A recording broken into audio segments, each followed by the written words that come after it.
میں وہی کرتا ہوں جو مجھے اچھا لگتا ہے، جو میرے دل کو سکون دیتا ہے، اسی کام کو کرتا ہوں۔ یہاں پہ رک کر میں آپ کو بتا رہا ہوں، دنیا کی سب سے بڑی دولت پیسہ نہیں ہے، زمین جائیداد نہیں ہے۔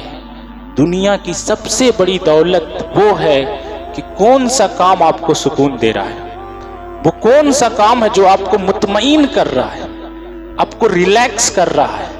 اگر پیسہ کروڑوں ہے پھر بھی آپ مطمئن نہیں ہو تو سمجھ جاؤ یہ آپ کے لیے صحیح نہیں ہے۔ آپ سوکھی روٹی ہی کھا رہے ہو اور خوش ہو، یہی آپ کے لیے سب سے بڑی دولت ہے۔ تو ان کو لگا کہ میں کہاں جا رہا ہوں، میرا جو اطمینان تھا وہ کھویا جا رہا ہے، میرا جو سکون تھا وہ اللہ کا ذکر تھا، میں وہیں جاتا ہوں، وہیں سے کوئی رستہ نکلے گا۔ اور آپ کو پتا ہے دنیا کی سب سے بڑی دولت ایک اور ہے، اسے یقین کہا جاتا ہے۔ اللہ پر جب آپ کو یقین مکمل ہو تو پھر وہاں سے راستے ہزار کھل جاتے ہیں۔ آپ کو یقین نہیں ہوگا کہ یہ آیا کہاں سے، لیکن آپ نے جو اللہ پہ بھروسہ کیا تھا اس بھروسے کی وجہ سے ہزاروں راستے اللہ تعالیٰ کھول دیتا ہے۔ اس لیے اللہ تعالیٰ فرماتا ہے صبح جیسے ہی ہو تم نکل جاؤ، یہ مت سوچو کیا ہوگا نہیں ہوگا، کیا کرنا ہے، جو کام ہے اس کو کرو، شام کو انشاءاللہ تعالیٰ خوش ہو کر لوٹو گے۔ لیکن اللہ پہ بھروسہ کر کے جانا کہ نکلا ہوں، ایک ذات ہے میرے ساتھ، ایک طاقت ہے میرے ساتھ جو مجھے کبھی پریشان نہیں ہونے دے گی۔ لیکن بدقسمتی سے ہم اس وقت اس سوچ کو اپنے ساتھ نہیں لے جاتے، بلیف سسٹم ہمارا، یقین کی طاقت ہماری اتنی مضبوط نہیں ہوتی، اس لیے صبح جاتے ہی وقت ہم پریشان رہتے کہ کیا ہوگا آج، کیسے دکان چلے گی، کیسے گراہک آئیں گے، کیسے کاروبار چلے گا۔ یہ سوچ اتنی زیادہ لے لیتے ہیں ہم اپنے سر پہ کہ ہم شام کے وقت خوش ہو کر لوٹ نہیں پاتے۔ لیکن دیکھو پرندوں کو کچھ پتا نہیں ہوتا کہاں سے دانا ملے گا، کہاں سے پانی ملے گا، صبح ہوتی ہے اللہ کا نام لیتے ہیں نکل جاتے ہیں۔ آج تک کوئی پرندہ ایسا نہیں جو شام کے وقت خالی پیٹ اپنے گھونسلے میں آیا ہے۔ یہ اللہ پہ یقین ہوتا ہے ان کا، یہ اللہ پہ بھروسہ ہے ان کا۔ آپ اپنا کام کرو، اللہ کا کام اس کے ہاتھ پہ چھوڑ دو، وہ دیکھ لے گا کہ آپ کو کیسے روزی دینا ہے، آپ کو کیسے رزق دینا ہے اور کتنا آپ کے لیے بہتر ہے۔ آپ چاہتے ہو وہ بہتر نہیں ہے، جو اللہ چاہتا ہے وہ بہتر ہے۔ وہ جس حال میں رکھے، کسی شاعر نے کہا تھا نہ وصل اچھا ہے نہ فراق اچھا ہے، جس حال میں میرا رب رکھے وہی حال اچھا ہے۔ تو اللہ تعالیٰ کی رضا میں راضی رہنا یہ دل کو سکون دیتا ہے، یہ اطمینان دیتا ہے۔ جس کے اندر یہ طاقت آ گئی کہ جو ہے میں اس سے خوش ہوں، جو دیا ہے اللہ تعالیٰ نے وہ میرے لیے کافی ہے، تو سمجھ جائیے کہ آپ زندگی سے مطمئن ہیں۔ ورنہ دنیا ایک ریس ہے، یہ ریس ہے، کوئی کسی سے نہیں جیت سکتا۔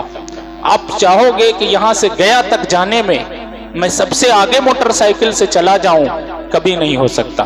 ایک کو پیچھے کرو گے دوسرا سامنے نظر آئے گا، دوسرے کو پیچھے کرو گے تیسرا سامنے، آپ پورا گیا پہنچ جاؤ گے، کوئی نہ کوئی آپ سے آگے رہے گا۔ لیکن جو مطمئن ہو کر نکلتا ہے کہ 40 کی سپیڈ رہے گی، چاہے جس کو جیسے جانا ہے میں تو اطمینان سے جاؤں گا، اسے کوئی فرق نہیں پڑے گا کون مجھ سے آگے نکل رہا ہے، کون مجھ سے پیچھے ہے، میں مطمئن ہوں، یہی اس کو بس کافی ہے۔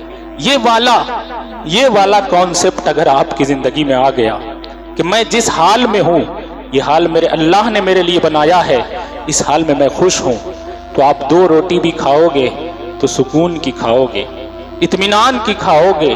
اگر دولت بھی ملے گی تو اللہ تعالیٰ کی طرف سے اطمینان والی دولت ملے گی۔ اس لیے کوشش کیجئے کہ آپ مطمئن رہیں، آپ کو اللہ یقین دے۔ ورنہ ایک صحابی رسول ہیں حضرت ثعلبہ رضی اللہ تعالیٰ عنہ، پیارے نبی صلی اللہ علیہ وسلم کے پاس گئے، یا رسول اللہ بہت تنگی ہے، بہت غریبی ہے، یا رسول اللہ دعا کر دے آپ، میرے گھر میں کچھ رزق آ جائے، میرے گھر میں دولت آ جائے۔ پیارے نبی تو پیارے نبی ہیں، فرمایا ثعلبہ آپ کے لیے یہ رزق اچھا نہیں ہے، جس حال میں اللہ نے آپ کو ابھی رکھا ہے نا، میں دیکھ رہا ہوں وہی حال آپ کا اچھا ہے۔ اسی میں آپ کے لیے بہتری ہے. آپ مت دعا کرواؤ، میں دعا کروں گا، اللہ رزق دے گا، لیکن میں یہ تمہیں مشورہ دیتا ہوں کہ تمہارے لیے یہی حال بہتر ہے. وہ چلے جاتے ہیں، پھر دوسرے دن آتے، یا رسول اللہ نہیں سہا جاتا، نہیں رہا جاتا، بچے پریشان ہیں. اے سالبہ صبر کر، پیارے نبی فرماتے تھے، انہیں صبر دے، تو باپ ہے، میں دیکھ رہا ہوں، میں جان رہا ہوں تمہارے لیے یہی اچھا ہے. تیسری مرتبہ آئے، پیارے نبی نے دعا کر دیا. کہا جب اتنی گزارش کرتے ہو، دعا کے لیے ہاتھ اٹھایا. کچھ بکریاں آئیں، بکریوں کا ریوڑ ہو گیا، گائے جمع ہو گئی، اونٹ جمع ہو گئے. اس زمانے میں جانوروں کا جو بزنس تھا وہ بڑے بڑے عروج پہ تھا. ہر دور کا ایک جو ہے بزنس ہوتا ہے. اس دور میں جانور بڑے بڑے لوگوں کے پاس ہوتے تھے اور کافی سارے جانور، ہزاروں جانور ہو گئے. اللہ کے نبی کی دعا تھی، رد کیسے ہو سکتی. ایک ٹائم کی نماز چھوٹی، دوسری چھوٹی، تیسری چھوٹی، فجر چھوٹی، ظہر چھوٹی. جنگل میں اب جانے لگے، جانوروں کے پیچھے رہنے لگے. ایک بچ گئی، دھیرے دھیرے وہ بھی چھوٹ گئی. پھر اتنے زیادہ جانور ہو گئے کہ صرف جمعہ پڑھ پاتے تھے. اس طریقے سے اتنا زیادہ دولت انہیں مل گئی کہ وہ بالکل دین کو بھول گئے. جو ہر وقت پیارے نبی صلی اللہ علیہ وسلم کے قدموں میں بیٹھے رہتے تھے، اب کبھی کبھی ملاقات ہوتی تھی.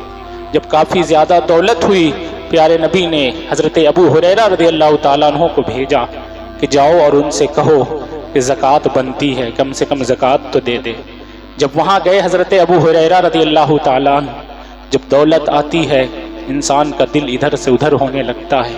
اس لیے دولت دے کر بھی اللہ امتحان لیتا ہے کہ تم اس کا شکر ادا کرتے ہو یا نہیں. دولت چھین کر بھی اللہ امتحان لیتا ہے کہ تم صبر کرتے ہو یا نہیں. تو اللہ تعالیٰ کئی طرح سے آپ سے آزمائش لیتا ہے. دل منع تو نہیں کیا انہوں نے، لیکن کہا میں خود سے آؤں گا.